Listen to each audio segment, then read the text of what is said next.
আসসালামু আলাইকুম বন্ধুরা, আমি আরমান ব্লগস। আশা করি সবাই ভালো আছেন। তো এগুলো হচ্ছে অস্ট্রেলিয়ান ডাব, অস্ট্রেলিয়ান ঘুঘু পাখি। এগুলো আমি অনেক দিন ধরে পালতেছি।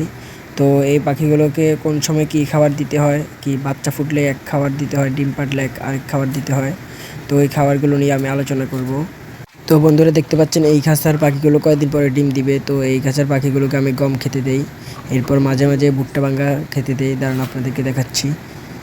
এই যে আমি মাঝে মধ্যে ভুট্টা ভাঙ্গা খেতে দেই, এরপরে মাঝে মধ্যে সূর্যমুখীর বীজ তিনটা খাবার মিক্স করে দেই। সূর্যমুখীর বীজ, ভুট্টা ভাঙ্গা, এরপর হচ্ছে কবুতরের গম। এই তিনোটা দিলে ওদের ভিতরে সব কিছু ফ্রেশ থাকে।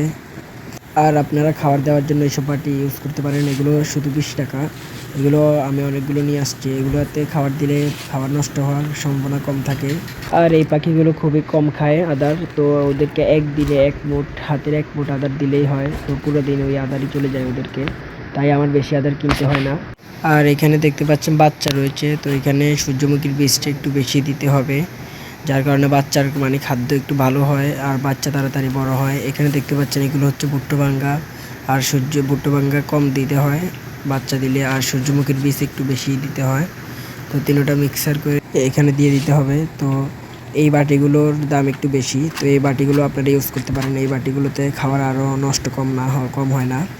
তো দেখেন সূর্যমুখীর বীজ দেওয়ার সাথে সাথেই পাখি কিন্তু চলে আসবে। এই যে দেখেন চলে আসছে। সূর্যমুখীর বীজ ওদের প্রিয় খাবার, মানে এই অস্ট্রেলিয়ান ডাবের একমাত্র খাবার হচ্ছে সূর্যমুখীর বীজ। আর এখানে পাখির বাচ্চাটা দেখেন, বাচ্চাটা অনেক বড় হয়েছে। দাঁড়ান আমি দেখাচ্ছি।